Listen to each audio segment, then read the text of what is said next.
Inilah Injil suci menurut Markus.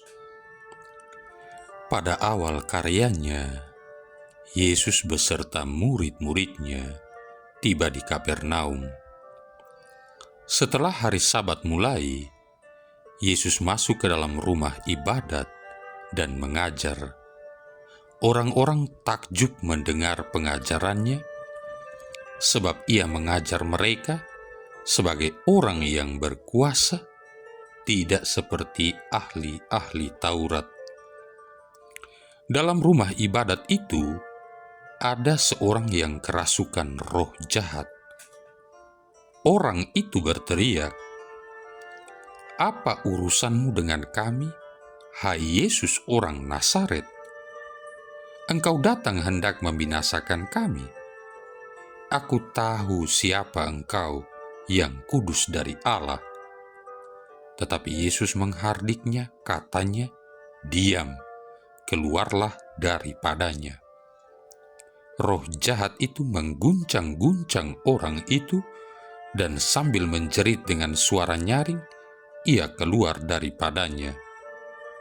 Mereka semua takjub, sehingga mereka memperbincangkannya, katanya, "Apa ini?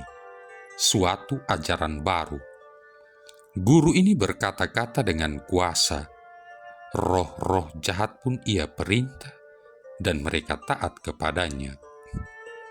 Lalu tersebarlah dengan cepat kabar tentang Yesus ke segala penjuru di seluruh daerah Galilea. Demikianlah sabda Tuhan. Saudara-saudari yang terkasih, kebiasaan orang Yahudi di setiap hari Sabat adalah beribadah di sinagoga atau rumah ibadat. Yesus juga melakukan hal itu karena sebagai bagian dari adat atau tradisi sebagai orang Yahudi.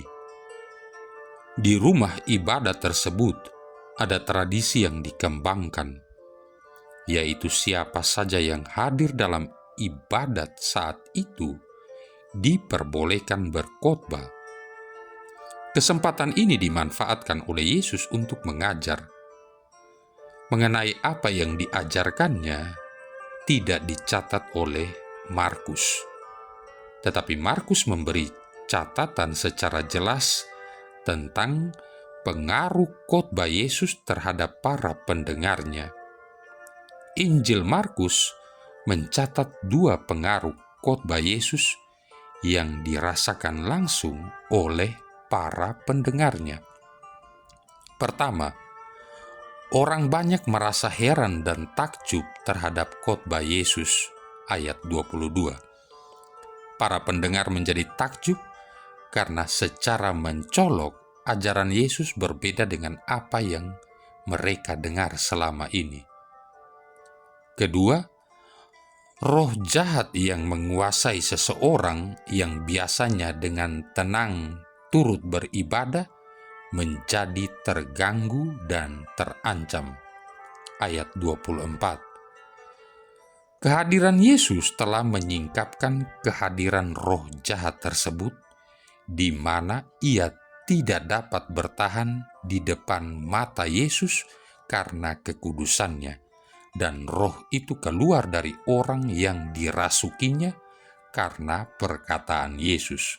Ayat 25 dan 26. Saudara-saudari yang terkasih, dari peristiwa itu, kita dapat melihat roh jahat bisa menyelinap dan menguasai seseorang. Setiap saat, kita bisa menjadi mangsa roh jahat itu.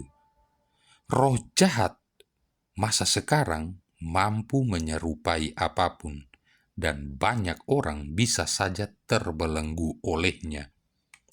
Roh jahat bisa mengelabui setiap orang beriman dalam berbagai macam bentuk. Semuanya bertujuan untuk membuat kita jatuh dan terbelenggu oleh kuasanya. Akibatnya, kita kehilangan berkat kemuliaan Allah. Bagaimana dengan kita sekarang? apakah malah kita sekarang sedang terbelenggu olehnya?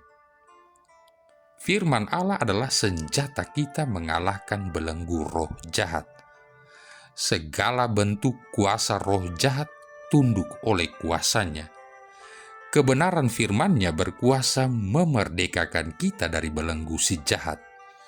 Jangan biarkan kuasa roh jahat membelenggu hidup kita, tetapi jadikan setiap kebenaran perkataan Yesus selalu menjadi senjata kita untuk melawan kuasa roh jahat. Karena kebenarannya telah nyata bagi setiap orang yang selalu mempercayakan hidup sepenuhnya kepadanya. Saudara-saudari yang terkasih, fenomena iman dan orang beriman dewasa ini memang sungguh sangat menarik. Ketika tuntutan hidup semakin tinggi dan berat, ketika banyak problem dan masalah muncul dalam relasi antara manusia, maka orang-orang beriman cenderung mencari mujizat dan tanda-tanda heran yang tentunya dengan harapan agar tubuh atau raganya disembuhkan dan hati serta jiwanya mendapatkan kedamaian. Karena itu tidak heran bila ada pastor atau siapa saja yang mempunyai talenta atau karisma menyembuhkan, atau bahkan sekalipun yang berpura-pura pun selalu digandrungi oleh banyak orang beriman. Dan bahkan orang rela mengorbankan apa saja untuk bertemu dengan orang-orang berkarisma ini. Padahal komuni kudus adalah obat dari segala sakit penyakit. Namun yang dibutuhkan hanya iman. Tuhan, tidak pantas Engkau datang pada saya, tetapi bersabda sajalah maka saya akan sembuh. Iman dan teologi yang paling tinggi tidak ada di atas kepala, tapi di lutut. Injil hari ini menceritakan tentang pengusiran roh jahat oleh Yesus. Si jahat mengenali Yesus sehingga ia berkata, "Aku tahu siapakah engkau yang kudus dari Allah." Yesus lalu menghardiknya, "Diam, keluarlah daripadanya." Melihat situasi iman kita dewasa ini, syukur kalau ada yang masih mengusir roh jahat dengan kuasa dan dalam nama Yesus. Akan tetapi jika roh jahat diusir dengan kekuatan magic atau ilmu gaib lainnya, apa bedanya roh jahat dengan yang mengusirnya? Karena itu, jika karena iman kita akan Yesus kita disembuhkan, maka bersyukurlah. Akan tetapi hal yang terpenting dalam soal iman adalah kepasrahan total akan kuat kuasa Allah.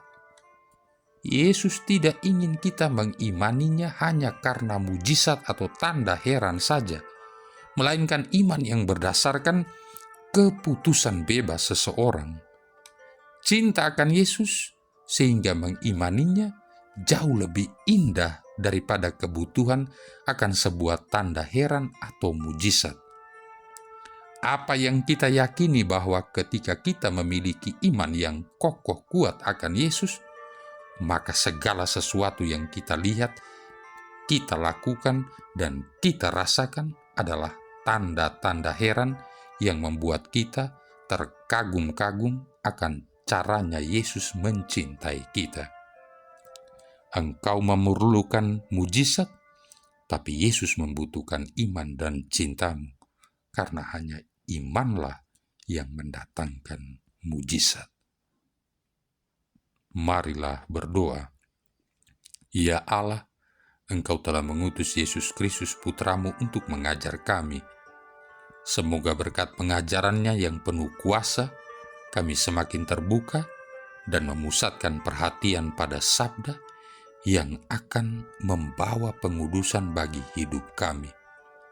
Sebab Dialah Tuhan pengantara kami yang bersama dengan Dikau dalam persatuan Roh Kudus hidup dan berkuasa, satu Allah sepanjang segala masa. Tuhan memberkati kita sekalian. Bapa, Putra, dan Roh Kudus.